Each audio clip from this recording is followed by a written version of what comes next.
A manhã de Carlos Pereira começou tranquila, até que o som de pneus sobre o cascalho cortou o silêncio em seu quintal. Ele espiou pela janela e viu um carro preto e elegante parar em frente à sua casa. Dele saíram homens em trajes impecáveis, e Carlos reconheceu de imediato o líder do grupo. Um homem alto que tentava comprar sua casa há anos. Ele já havia perdido as contas de quantas vezes havia mandado embora aqueles desenvolvedores imobiliários, e lá estavam eles, prontos para mais uma tentativa de convencê-lo. Embarque nessa história emocionante agora. E se você já conhece o nosso canal e quer nos ajudar a continuar te emocionando com mais vídeos, peço que nos ajude apertando o botão de gostei. Vamos ao vídeo. Durante anos, Carlos rejeitou todas as ofertas para vender sua casa e o terreno ao redor. Sua propriedade era a última área verde em uma cidade cada vez mais movimentada. Enquanto para os desenvolvedores aquele espaço parecia um terreno sem importância, para Carlos era um legado. O assédio começou com cartas oferecendo quantias cada vez maiores, depois ligações com vozes cada vez mais insistentes, mas Carlos respondia todas com o mesmo firme "não estou interessado" e desligava. Ele sabia o valor emocional que aquele pedaço de terra carregava e estava determinado a protegê-lo contra qualquer oferta financeira ou promessa de modernização. Os desenvolvedores não desistiam. Ano após ano, apareciam na sua porta com contratos, cheques e maquetes de prédios modernos, prometendo revitalizar a área. Mas Carlos tinha um ritual bem definido para lidar com eles. Contava até 10 antes de abrir a porta, apenas para vê-los remexerem desconfortavelmente. Senhor Pereira, começavam sempre com sorrisos ensaiados e um tom otimista sobre uma oportunidade incrível. Ele, por sua vez, nunca os deixava passar do batente, respondendo a cada proposta com um único e firme não. Nada parecia capaz de persuadi-lo, e sua resistência começou a gerar frustração entre os empresários. A insistência de Carlos em não vender tornou-se uma lenda entre os empresários locais, e até o CEO da construtora, Ricardo Lopes, tentou convencê-lo uma vez, mas voltou de mãos vazias. Naquele dia, porém, algo diferente estava acontecendo. Ricardo decidiu voltar, dessa vez pessoalmente e com um novo tipo de abordagem. Carlos se preparou para mais uma conversa desgastante, mas ao abrir a porta, notou que o grupo estava vestido de forma casual, sem o formalismo de antes. Ricardo iniciou o diálogo com um tom cordial. "Senhor Pereira, só queremos conversar." Surpreendendo a todos, Carlos os deixou entrar. Dentro da casa, os desenvolvedores ficaram impressionados com o ambiente que pareciam ter adentrado.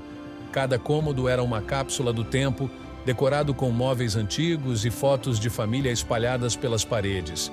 O espaço tinha um ar de nostalgia, sem tecnologia moderna ou sinais de mudanças recentes, como se o tempo tivesse parado. Ao chegarem ao escritório, o único cômodo que mostrava sinais de uso constante, Carlos se acomodou e, em resposta à pergunta de Ricardo sobre se ele morava sozinho, entregou um jornal antigo com uma manchete que revelava a tragédia que ele havia enfrentado. A manchete trazia uma tragédia de 1982. Acidente tira a vida de mãe e 2 filhos em rodovia. A esposa de Carlos, Ana Pereira, e os filhos, Júlia e Lucas, haviam perdido a vida quando um caminhão cruzou a pista contrária após o motorista adormecer. Carlos estava no trabalho na ocasião. Ele apontou para uma foto na estante, onde uma mulher sorria em um jardim florido. Ana amava este jardim, sussurrou Carlos. Ela conversava com as plantas e dizia que era isso que as fazia florescer. Eu brincava com ela, mas as flores dela sempre brotavam primeiro na primavera. Cada memória era um lembrete doloroso de tudo o que ele havia perdido. Enquanto ouvia as histórias, os desenvolvedores começaram a compreender que a casa de Carlos era muito mais do que um imóvel para ele.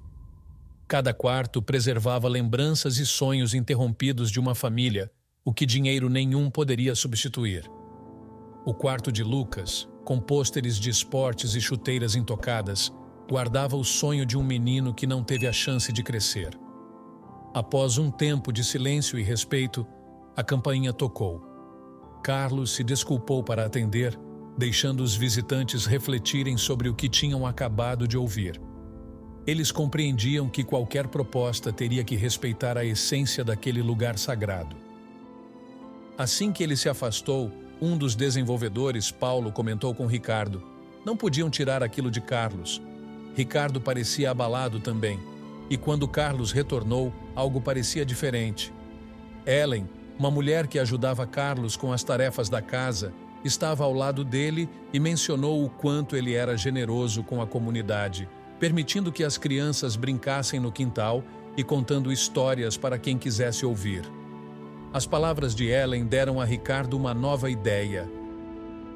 Senhor Pereira, começou Ricardo com os olhos brilhando, e se lhe fizermos uma proposta diferente, que não envolva a compra de sua casa? Carlos franziu o senho, mas seu interesse estava evidente. Ricardo continuou. Em vez de adquirir toda a propriedade, poderíamos comprar apenas a parte não construída e transformá-la em um parque para a comunidade, preservando a natureza e a história do local. Paulo acrescentou: também poderíamos restaurar sua casa para que ela se harmonize com o parque. Aquela proposta inusitada fez Carlos ponderar. Os desenvolvedores viam o início de um brilho de curiosidade em seu olhar. Ricardo descreveu como imaginava o projeto: trilhas naturais, vegetação preservada e a casa de Carlos como um símbolo central. Por um momento, Carlos parecia tentado pela proposta, mas logo sua expressão mudou. Parece bom demais para ser verdade, disse ele hesitante. Promessas grandes demais sempre escondem riscos.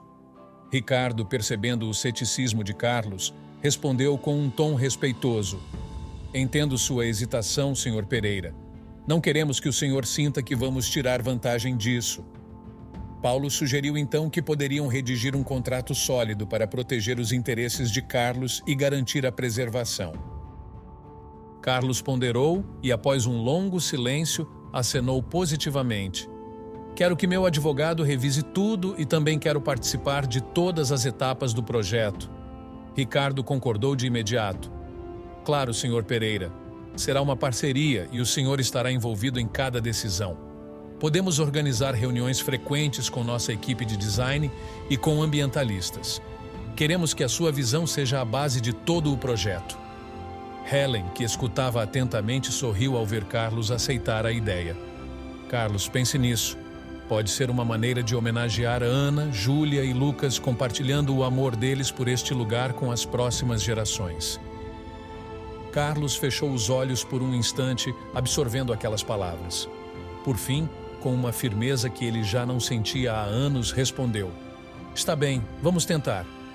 Ricardo se levantou e estendeu a mão para ele. Estamos começando algo especial aqui, Sr. Pereira. Prometo. Os desenvolvedores deixaram a casa com a promessa de voltar com os planos. E pela primeira vez em anos, Carlos sentiu uma pequena centelha de esperança. Seria possível que a memória de sua família pudesse viver de uma maneira que ele nunca havia considerado em um parque que representasse tanto o amor quanto a história que ele tanto zelava. Nas semanas seguintes, advogados, engenheiros e ambientalistas começaram a trabalhar no projeto. O processo foi longo e exigente, com contratos sendo redigidos, revisados e ajustados para garantir que tudo fosse feito conforme os desejos de Carlos. Houve momentos de tensão e desacordos, mas, a OS poucos, ele passou a confiar que a equipe realmente queria preservar o espaço e honrar a história de sua família. Essa proximidade acabou desenvolvendo laços de respeito mútuo, e Carlos se sentiu parte integrante de algo que traria benefícios à comunidade, sem que ele precisasse abrir mão de seu lar. Com os contratos finalmente assinados, Carlos sentiu uma paz que não experimentava há décadas. Pela primeira vez, ele começou a se imaginar vivendo em uma cidade onde sua família ainda teria um espaço de significado. A terra que ele mantinha com tanto zelo estava prestes a começar um novo capítulo, e ele, um novo propósito. Nos meses que se seguiram, o projeto tomou forma.